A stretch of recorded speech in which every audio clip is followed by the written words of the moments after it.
time to begin. Good afternoon and welcome to a session on the history of Java. Java is 30 years old this year, and so I thought it'd be interesting to go back and have a look at how we got to where we are now. So before I start, I actually just want a show of hands. Was anybody here not born in 1995? Yes, that's really depressing for me personally. Because, to give you a little bit of background on myself, so why would I talk to you about 30 years of Java history? Basically because I lived through most of it. I wasn't there right at the very beginning. I joined Sun Microsystems back in 1996. And my job was not actually to do anything with Java. It was all around Solaris and the operating system. But I could see quickly that Java was going to be the exciting new thing. It was going to be very big. So I thought, right, I need to get into this. And I sort of switched job role and I got involved in Java. And I sort of lived all the way through 14 years at Sun doing Java. I then got acquired by Oracle, spent 5 years at Oracle. We decided to part ways, and then I've been at Azul for the last very nearly 10 years. It'll be 10 years next month, doing Java. Now, as I am a very sad individual, I actually still have the very first Java presentation that I ever did. Now, I'm not going to use the whole presentation today, just the first slide, because this was early 1997 when I did this, and it was in Norway somewhere, if I remember rightly. Obviously, the email address won't work anymore. The other thing that's interesting about this slide was it was in PowerPoint format, but I couldn't actually load it into PowerPoint because it was too old, and PowerPoint wouldn't support the format that it was in. So how I got it into PowerPoint was to use OpenOffice to read it in and then write it out as a newer PowerPoint format. But anyway, I digress. So let's talk about the history of Java. But before we do, let's talk about some of the things that happened before Java. And the reason for doing that is because there are a lot of things that influenced Java as a platform. And in fact, if you look at Java when it first came out, you could really argue that there was nothing particularly new or particularly revolutionary about it. It was just bringing together a number of different things that had been used before, explored before, and doing it in a way at the right time to create this platform that has become very, very popular, as we've seen. So let's talk about some of those things. Java prehistory. We'll actually go all the way back to 1962 and the Lisp programming language. Anybody here ever used Lisp? Oh, a few people. Okay, good. I have to say that I did one course on Lisp at university, and by the time I got to the end of that course, I definitely realized that my brain doesn't work that way. So Lisp was not for me. But it did have an influence on Java because this was the first language to use some form of garbage collection or sort of memory management of objects. It was also the first language to use some form of just-in-time compilation. They called it compile and go. And you have to remember that in the 1960s, a lot of programming was done on punched cards. So doing just-in-time compilation was a bit different. You actually regenerated cards and fed them back into the machine. But those are ideas that clearly have fed into Java. Now, the second thing to look at, 1967, still a long, long time ago, was Similar 67. And the reason for this being significant is actually two reasons. First reason is that it was the first object-oriented programming language. It had the concepts of encapsulation, it had the concepts of inheritance, had the concepts of polymorphism. And the other reason that it's so significant is that it was, as far as I know, the first programming language that James Gosling used. So it would clearly have had an impact on his design of Java. Then we move forward to 1973 and the C programming language. I'm sure lots of people here have used C. The reason that's significant is because when James was creating the language, he wanted the syntax to be familiar to people. Rather than having to learn a whole new syntax for the language, he said, let's make it easy for people to move to Java. And he did that by looking around and saying, okay, C is a very popular language. Let's take that, build a lot of the syntax straight into Java. So if you look at things like the for loop, the while loop, and especially the switch statement, they are taken directly from C. Almost said Java there. 1978, Pascal. And this was significant because this introduced the idea of a virtual machine. So they compiled Pascal into what they called P code. And P code was essentially the sort of intermediate representation that you get in compilers. So it was halfway between the source code and the actual native instructions. And then they used a virtual machine to turn that P code into the native instructions at runtime. So again, the whole idea of the JVM, that's where some of those ideas came from. And then the final piece was the introduction of the World Wide Web. And in 1993, we had the Mosaic browser. Anybody here use the Mosaic browser? Yes, good. Lots of people from my age here. And then we had Netscape Navigator, which was clearly the one that became very, very popular. So all the pieces were in place in terms of the sort of technological ideas that had come before. But where did Java itself actually originate from? Where did it come from? And for that, we have to go back to 1991 and Sun Microsystems. Now, Sun Microsystems was a very technology-focused company. Came from research. In fact, if you look at Sun, SUN actually stands for the Stanford University Network. And so it was driven primarily by technology. But in 1991, there were a number of people in the company who felt that they'd gone too much onto the business side, and they'd left their roots behind, and they wanted to go back more to the idea of looking at what was going to be the next big thing and coming up with new ideas and directions to go in. And it's interesting because I was talking to somebody last night about this, and he said, oh, yeah, what actually happened was Patrick Norton, who's the guy second on the left there, he was playing ice hockey with Scott McNeely. And he said, oh, yeah, we're not really so happy with the way things are going in terms of the business, and it's not quite so technology-focused anymore. And Scott said to him, OK, well, write me a paper, write me a letter, tell me what you think we should do, and I'll see what I can do. So he wrote the letter, and Scott came back and said, maybe you guys are on something. Why don't you go hide away somewhere and think about what it is? And so Patrick and Ed Frank, Mike Sheridan, and James Gosling all went away to create this new project to figure out what was going to be the next big thing. So in 1991, they decided that they were going to go off campus. They didn't want to be in the Sun offices. They found themselves an office above the Bank of America in Menlo Park, and Project Green was born. Why was it called Project Green? Well, as we know, there are two fundamental problems in computer science. The first problem is cache invalidation. The second problem is naming things. So when it came to naming this, they went, what are we going to call it? They looked around, and the office that they were in, the door was green. So they said, let's call it Project Green. And Project Green was born. Now, what they then set about doing was coming up with ideas for what was going to be the next big thing. And they developed this thing called the Star 7. Okay, why was it called the Star 7? Well, that's because that was the number or the two keys that you would press on a telephone to answer any extension in their office. So again, it's just like looking around and thinking, what should we call this? Now, the Star 7 is a really interesting thing because it's really a very early incarnation of the iPad. It was a touch screen-based device which didn't have a separate keyboard. It was based on some very low-powered hardware. So it had a MicroSpark chipset because Spark was the architecture that Sun had been developing and manufacturing and selling. It had 4 megabytes of RAM. That's megabytes, not gigabytes. So very constrained in terms of that.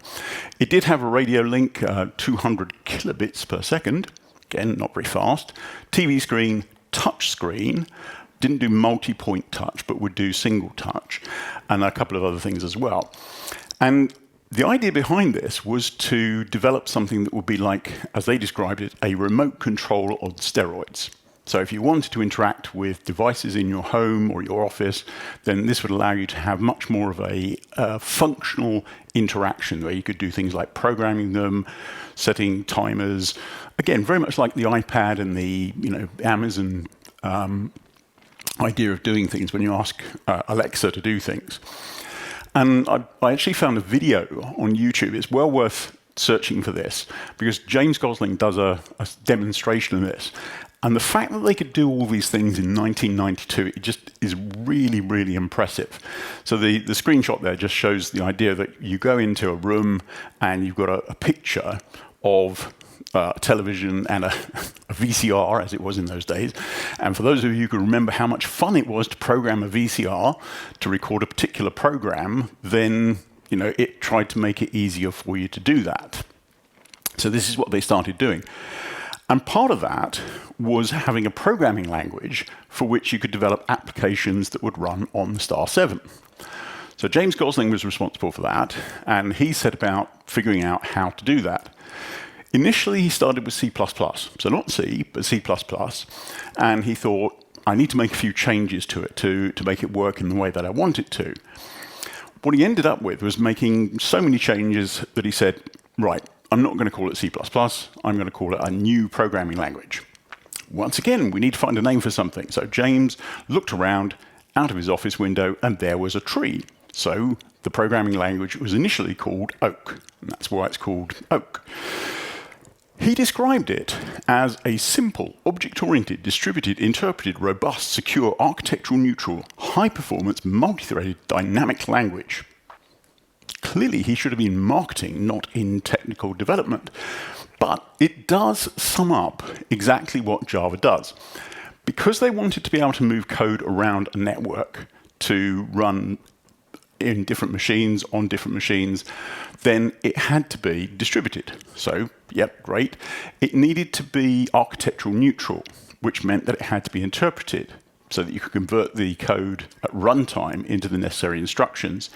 It had to be high performance because you were dealing with small machines. Multi-threaded made a lot of sense. Dynamic, yes, all sorts of things. So he described it in one sentence very, very well.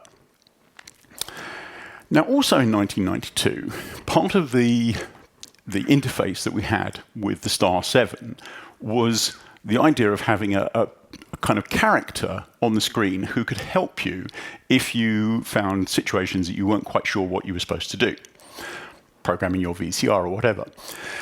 Kind of like an early incantation of Clippy, if you remember Clippy from Microsoft, but much cuter. And so his initial name was the agent. He was supposed to help you with your tasks. Then they decided to call him Fang, which I think was pretty mean, because the idea behind calling him Fang was because he looked a bit like a tooth. I think that's unfair. And then, obviously, he became, as we know, Duke. And you can see the little tumbling Duke there, which was one of the first applets that was developed for Java running on web browsers. And he even had his own comic. And I actually happen to have a copy of the comic. Only actually had one edition, never got to edition 2. And if you are interested, you can go on, search on the internet, and it has been scanned so you can read the amazing adventures of Duke. It's kind of like a marketing thing, really. Before we had Duke, the idea was that they were going to use this character instead, and he was called Greenbot. Yeah, I definitely think that Duke is much better than Greenbot. So yes, we have Duke as our mascot, our logo for Java. Now in 1992 as well, the green team as they were, they actually decided at Sun that they would spin them off into a separate company. But this didn't really work out too well. And one of the reasons behind that was that as part of the work they'd done on the Star 7, they put forward a proposal to Time Warner to use the Oak programming language and the work they'd done with Star 7 on television set-top boxes. Unfortunately, they lost that bid, and so a few people who were part of the Oak team decided they'd go back to Sun and work on that, so it left a sort of smaller team to continue working on that. And again, if you want to go on the internet and look at the Oak specification, it's quite interesting to see some of the changes that were made between the initial Oak development and the way that Java looked even when it was first released. So the keywords, for example, they had a keyword called unprotect, and they also had another keyword which was C string, capital C string, for different things that they had in the original programming language. So worth a look if you're interested in that. And then we move forward to 1994, and this is when things really kind of took off, because 1994, James Gosling was sitting in his office, and John Gage popped his head round the door and said, "Have you got an Ethernet cable I can borrow?" John Gage was the chief scientist at Sun at the time. And so James said to him, "Yes, I have, but what do you want it for?" John said, "Well, I'm going to this conference in Monterey called TED." And back in those days, the TED conference was a much smaller thing, only ran in Monterey. And so the discussion went along the lines of, yes, I'm going to go and demonstrate some of the work that you've been doing in the green team, and it's called WebRunner. So WebRunner, again, naming, came from the fact that the people working on it really liked the Blade Runner film, so they called it WebRunner. John said he was going to go and demonstrate this. It included a lot of the work that James had done. And so James said, if you're going to go there and do that, I'm coming with you to make sure everything works. So they went along, set everything up. James spent a long time making sure that the software and the hardware was all set up correctly. So John stood up on stage and he started talking about WebRunner as a new browser, and everybody was sort of sitting there going, yeah, this is great. It's kind of like Netscape. It's kind of like the Mosaic browser. Not really sure what the reason for you talking about this is. And one of the things that he had on there was a molecule, picture of a molecule. Everybody just looked at that and went, okay, so what? Then he clicked on it with his mouse, and he started moving the molecule around, pulling it apart, putting them back together again. And then everybody went, ooh, wow, yes, that's really different, because this is not static content. Up until then, web browsers had always been just text, images, maybe some video if you were lucky, but normally you'd have to start up an external application. So the fact that you could interact with the web browser using a mouse and have an application running on it was suddenly something very, very different. And this is what caused all the excitement. So that led to 1995, when Java was first released in its version 1.0. Now, the interesting thing about this was that when Sun launched this, it launched two separate things: Java, the programming language and platform, and the Hot Java browser. And Hot Java browser was actually the thing that they were really focusing on. Java, the platform, was really kind of like a thing that just helped Hot Java to do what it did. And they came up with this idea of write once, run anywhere. You take the same application, run it on any platform without having to recompile it. And one of the things that helped to give Java its initial popularity was the fact that Netscape Navigator version 2 included Java, and because it was the sort of most popular browser at the time, that meant that lots of people had access to it, and so that would help drive the popularity of Java. List of names here: Silk, DNA, Lyric, Pepper, NetProse, Neon, Ruby, WebRunner, WebDancer, WebSpinner. All of those were potential names for Java, because they couldn't call it Oak because of trademark regulations had already been trademarked, so they had to come up with another name. So we could be here celebrating 30 years of Pepper, or 30 years of Ruby. Hang on, we do have a Ruby. Anyway, so they called it Java, and that's what we have now. Now, this led to Sun really kind of getting behind the idea of Java. Popularity took off, and they created a new division within Sun called JavaSoft. JavaSoft was tasked with setting up as many different ways of making money out of Java. Clearly didn't kind of work out too well. One of the things they did was a Java operating system, written completely in Java, based on a microkernel as it was back in the day, which was based on a thing called Chorus. They also had the idea of a Java station, because, of course, in the mid-1990s, a lot of people were still using dumb terminals, so VT100s and so on.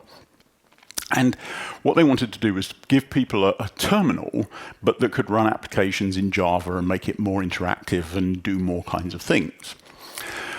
There were a couple of versions of this. First was Mr. Coffee, which was just like a square or rectangular box. I had one of those, but it was it had 8 megabytes of memory in it.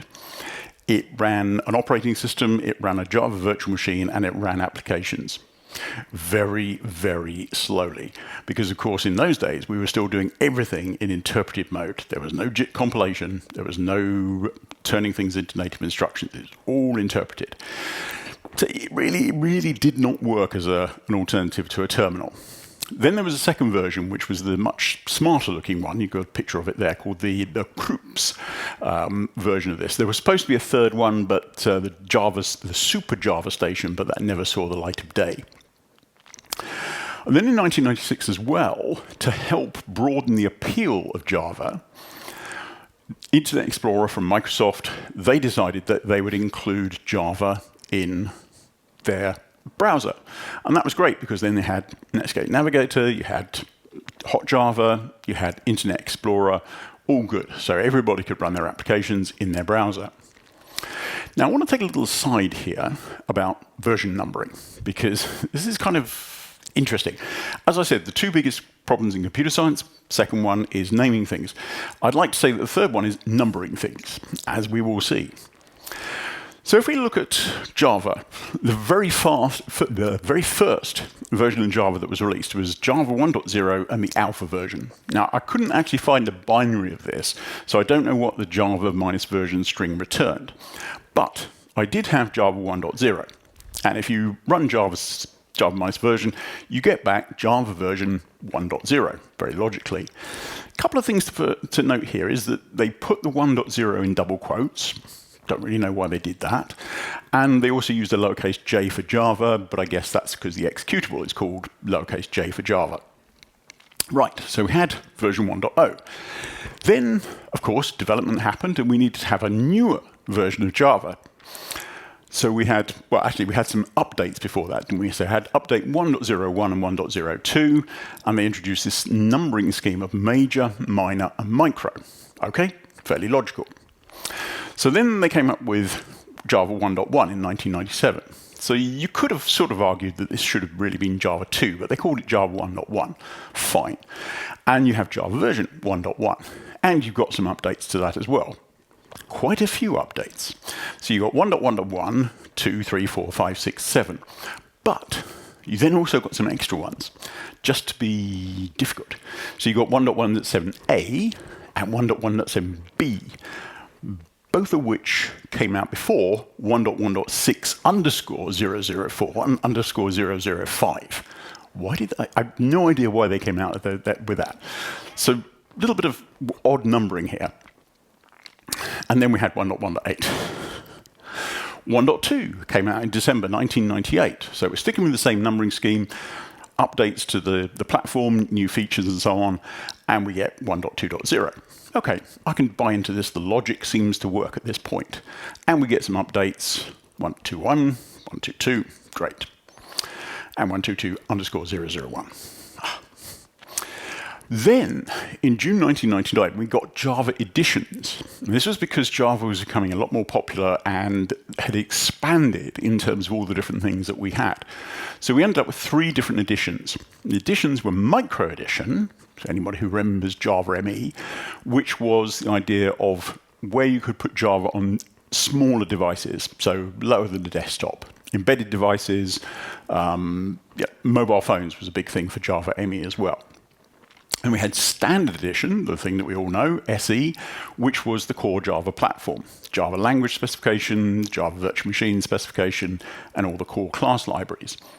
And then we had Enterprise Edition, so the application server, servlets, EJBs, Enterprise Java Beans, transaction APIs, and all that sort of good stuff, which is now Jakarta EE.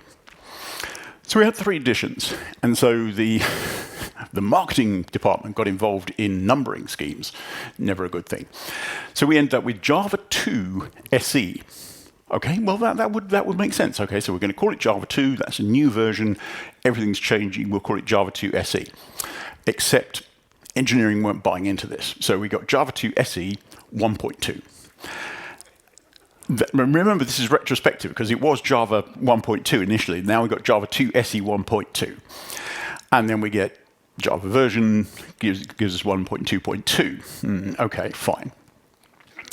Yes, and then this is actually the explanation on the, this is on the java.com releases website. It says, while 1.2 was a remarkable release from the perspective of the amount of change it had the version 1.2 versus 2.0, and it was clear there would never be another major release. Consequently, minor releases, 1.2, etc., were referred to as major releases, and micro releases as minor releases. Retrospectively, 1.1 is also referred to as a major release, though 1.1.1, etc., continue to be micro releases. Does anybody understand that? No, it doesn't make any logical sense to me. Anyway, we move on. In 2000, we had the next version of Java, which is still Java 2, but SE 1.3.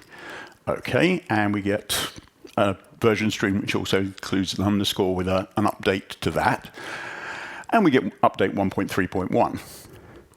Then we're still moving forward. 2002, we get Java 2 SE 1.4. So this, again, is at least some sort of consistency of the logic. And we get 1.4.0 underscore 04. And a couple of updates, 1.4.1, 1.4.2.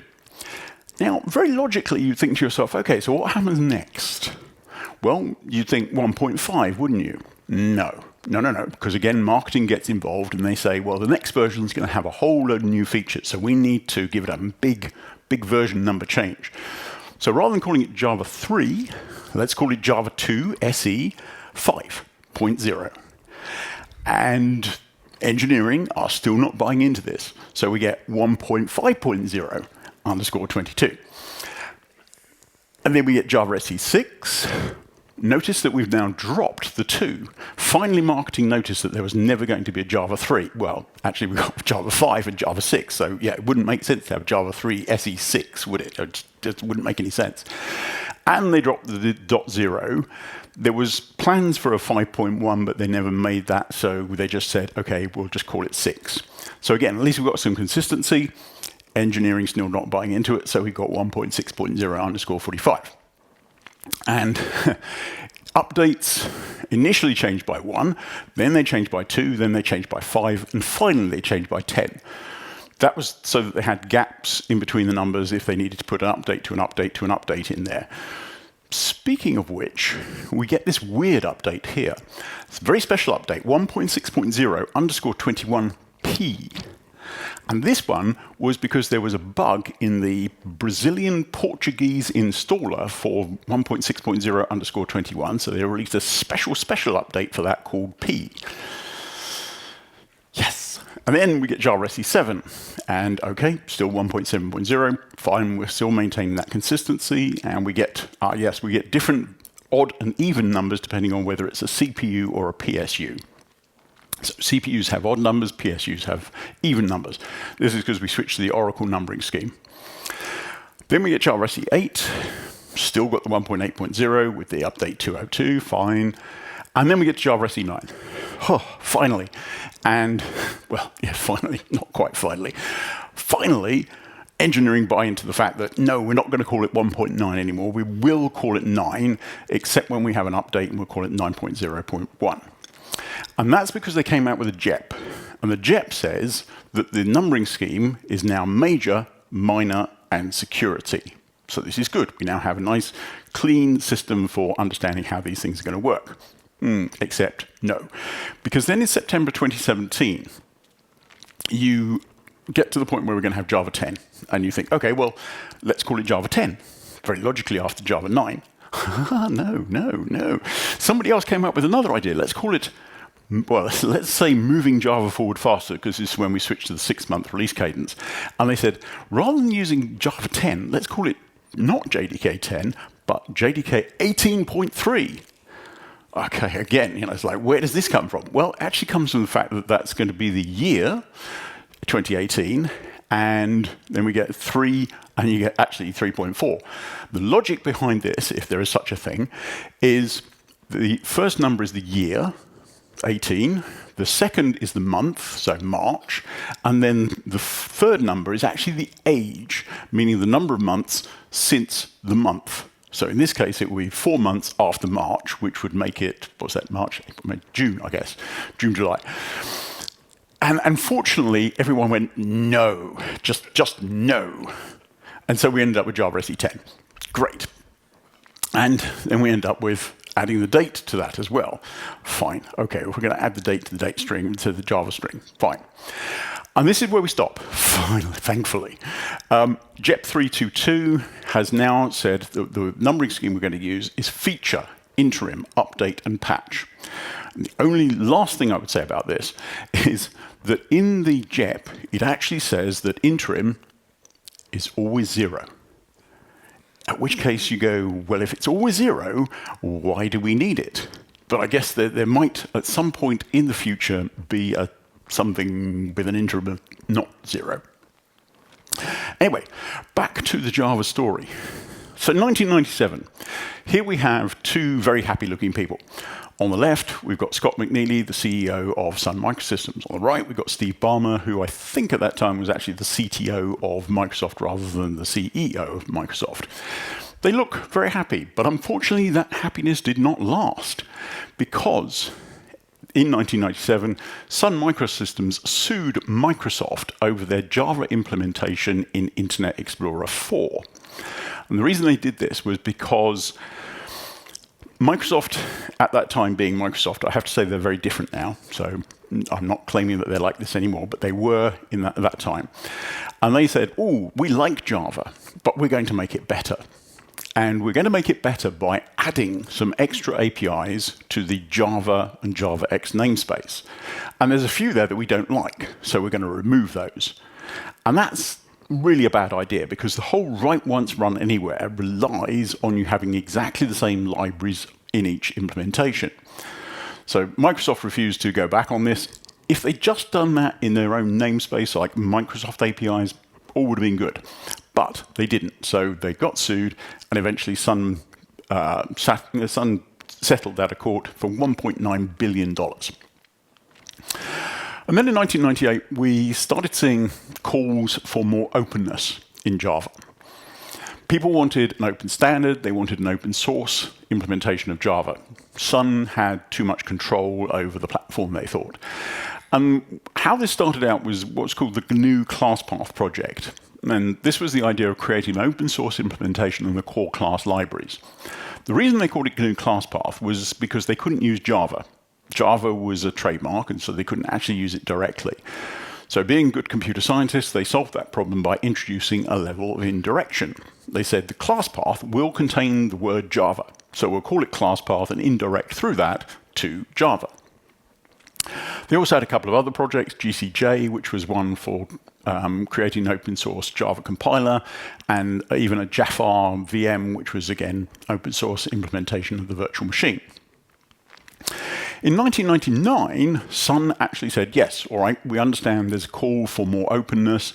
We will make the standardization of Java more open, but not quite in the way that people want it. So rather than making it part of like the ANSI standard, like C was, or using the European Computer Manufacturers Association, they created their own standards body called the Java Community Process.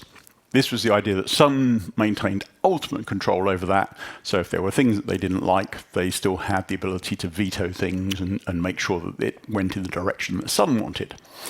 Now, this has been around, since 1999, and in fact, I was at the JCP Executive Committee meeting on Friday last week in Cambridge. And so it's still going on, and we still oversee all of the standards work that happens in terms of, well, Java SE at the moment, because all the Java EE stuff has gone to Jakarta and the Eclipse Foundation, and Java ME, well, nobody uses Java ME anymore, so there's no development of that going on at all. So what we got with the Java Community Process was JSRs, Java Specification Requests. And each one of these would have an expert group formed, people who are interested in developing the standard, and they would create three things: a specification, a reference implementation, and a TCK, a technology compatibility kit.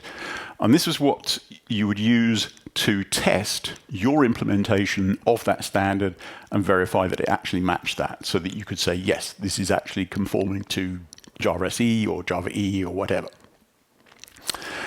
So then we had a sort of like the dark years of Java, if you like, 2005 to 2009.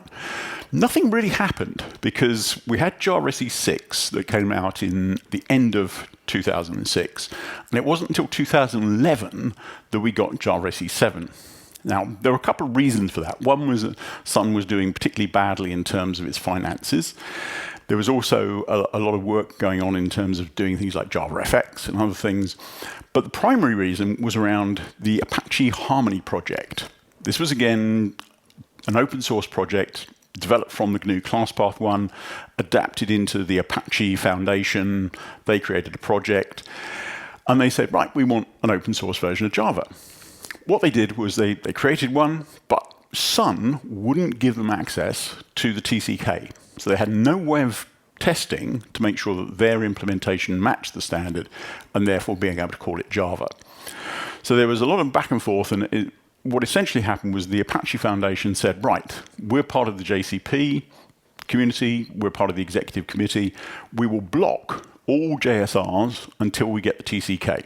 So this went on for 4 years. At the same time, Sun actually open sourced Java. So we got the OpenJDK in 2006. Started off with Hotspot VM and Java C, so not the whole JDK, but that was because they had to do the due diligence to make sure that they actually had all the rights to release the source code, because lots of companies had contributed things to Java. So it was 2007, pretty much all the remaining code was released. I think it actually was JDK 7, if I remember rightly, build 31 was the first one you could build completely from open source. But they did create this project and have lots of people contribute to it. So this then led to 2010. And then this was like, again, this was a big, big change, because I can still remember April 2009, and I got an email in the morning that said, Sun is being acquired by Oracle. I'm like, oh, beep. What's that going to mean? And so we got Sun Microsystems in February of 2010. They got acquired by Oracle, and we ended up with, well, Sun Oracle, which was a logo that they used very briefly on some of their hardware that they continued to manufacture. And in fact, this was one of the pictures that James Gosling created to sort of lament the end of the Sun years, because it was a bit sad, because we liked Sun.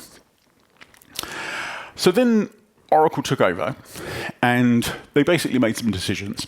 And they had to make some decisions about getting Java moving again. What they did was they basically turned around and said to Apache, in terms of the Harmony project, we will not give you the TCK. You have to accept that is not going to happen. As the new owners of the Java trademark and the people who control the JCP, we're telling you now, you're not getting the TCK. So Apache basically said, okay, all right, we understand that. We will now withdraw from the JCP completely, not going to be involved in it anymore. The Apache Harmony project essentially stopped, and IBM, who were a big contributor to Harmony, then made the decision to join the JCP and, well, actually the OpenJDK, I should say. They were already a member of the JCP. They joined the OpenJDK and put their efforts behind that. So that was really good, because it meant that we'd all sort of like focused on the same open source project rather than having competing ones.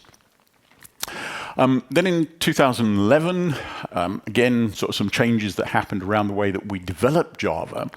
We switched away from using JSRs, Java Specification Requests, as the primary way of developing Java. We switched to using JEPs, or JDK Enhancement Proposals, and we still see these, obviously, today. There's like, I think, 500 and something JEPs that have been proposed and accepted so far. Not a replacement JSRs. They still are required for the Java SE specification, but JEPs cover everything in the JDK. So that's tooling which sits outside of the Java SE specification. So again, this is really good, because it does make for more involvement from people outside of Oracle or Sun before that in terms of the development of Java. And so what we've seen in the last few years is moving Java forward faster. We've switched this 6-month release cadence for Java, and that has been, I think, really, really good. It's worked out extremely well. We're seeing more features added more quickly than we ever have in the past. The fact that we can have that 6-month release cadence also means we can have preview features and incubator modules, so we have time to look at those things and decide if they work correctly, and there's still time to make changes before they become part of the standard. We've also seen a proliferation of distributions of OpenJDK. So we've got Corretto from Amazon, we've got Temurim from the Eclipse Foundation, Microsoft even have their own JDK. That was always a bit funny to see Microsoft coming back and doing their own OpenJDK distribution. And of course, from Azul Platform Core, the best of all of them. But I will say that. So a little bit, how am I doing for time? 10 minutes, good, okay. So just a few sort of thoughts around where Java has ended up, because it's always interesting to see, again, some of the history of this. And so this was a book that, well, more of a sort of magazine that Sun created back in the day called Java Everywhere in Action. Where has Java ended up? Well, Java Card, this was a good thing. So very, very, very small implementation of Java. Not a full implementation. Doesn't have dynamic class loading, doesn't have multi-threading, there's no char, no double, float, or long. So it really is a very shrunk down. But it's supposed to work in sort of like a few hundred kilobytes. And various different countries have used it for their identity cards. There's the Oyster card for those of you who've traveled on public transport in London, you can use that. And even the SIM card. If you're not using an eSIM, then SIM cards actually run Java Card as well. So that was one of the big success stories. In fact, they're still using that. Java chips. This was something that was proposed right in the very beginning of Java, called Pico Java. Because Java was so slow compared to native applications, they said, why don't we build a chip that actually has the virtual machine instruction set built into it, and then we can execute it much more quickly.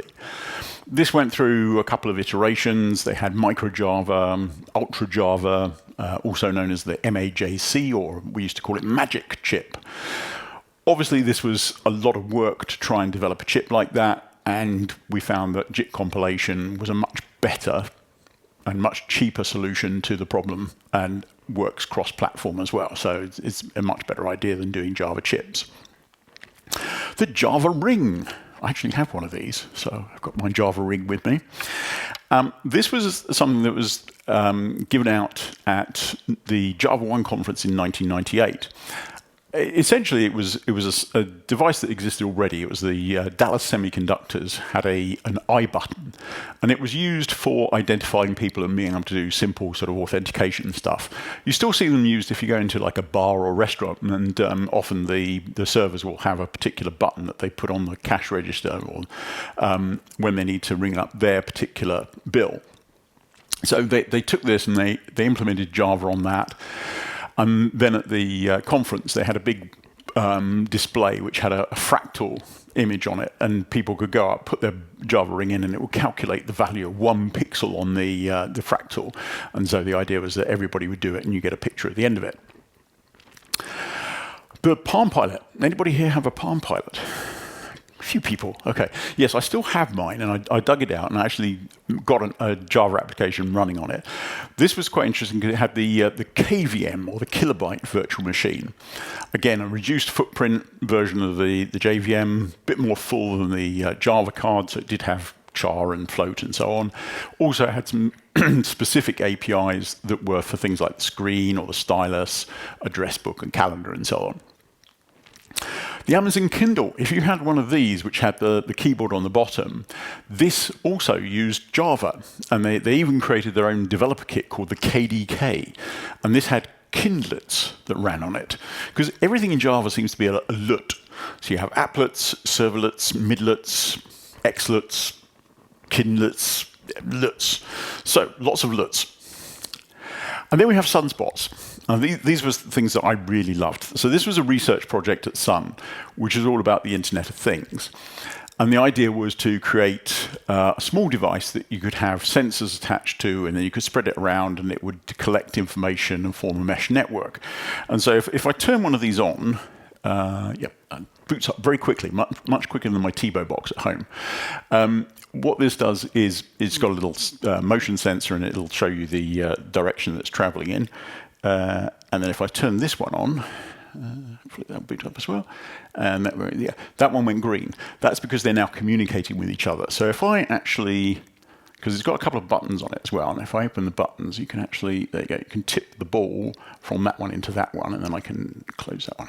There we go, see, it's trapped in there, and that one's empty. Anyway, great fun.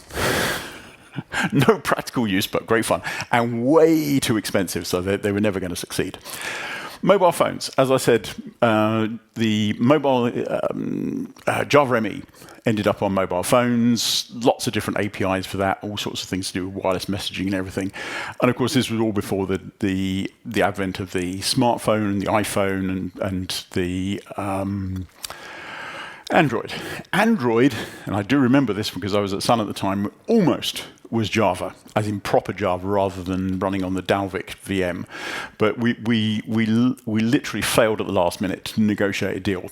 Life would have been very different if Google had adopted Java as the platform for their phone.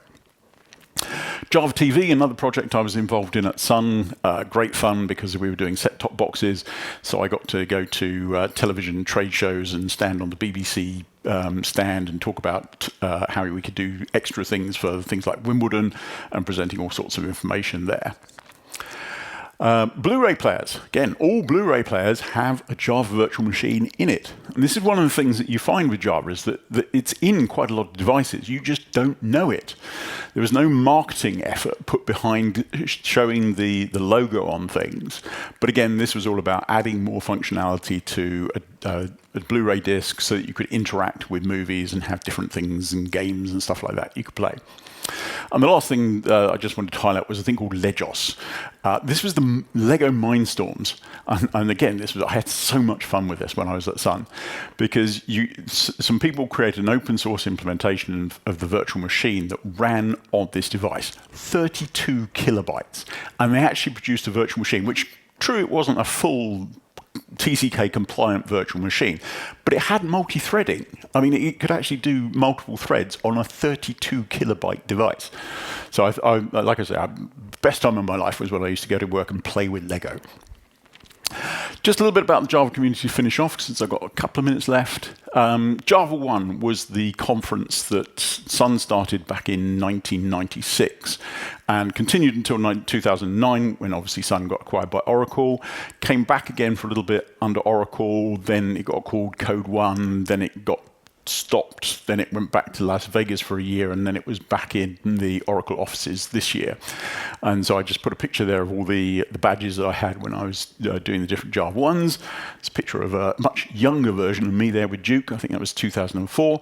And even Steve Jobs there with Scott McNeely announcing something about Java on the Mac at one of the early Java 1s. Java user groups, there's lots of those around the world. So again, this is about community. So there's lots of places where people get together to share ideas and information about the way that Java is going and how to use Java effectively. Several of them run annual conferences. So if you go to Java Zone, for example, that's the Norwegian Java user group. Obviously, Devox. That started out with the Belgian Java user group. Lots of those all over the world. Java conferences, of course, we know there's lots of those. So Devox, obviously, there's JFocus in Sweden, JFall in the Netherlands, which is happening later this month or next month. Java Zone in Norway, Riviera Dev in France, JavaLand in Germany, lots of other events, DevNexus in the US.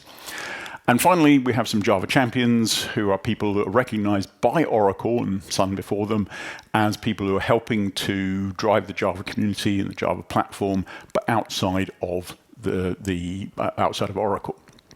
So I think we're at, I said there are 403. I think there's probably about 405, 406 by now around the world.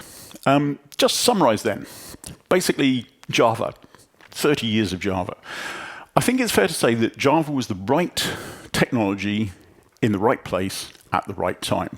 As I say, it wasn't really radically different. It didn't introduce any revolutionary new ideas. It took things from different platforms, put them all together, and made a very, very usable one. And that's really kind of been the theme that's run through Java, if you look at it over those 30 years, is looking at what other platforms do and bringing those ideas into the platform. Lambdas and streams, functional programming, done in other languages, bring it into Java. Even things like text blocks uses the syntax from Python. So it's how do other languages do it, use it in Java. And I'll leave you a question of like, what is the next 30 years going to hold for Java? What will we see in, what would it be, 2055? Yes, I have to do a bit of maths there. 2055.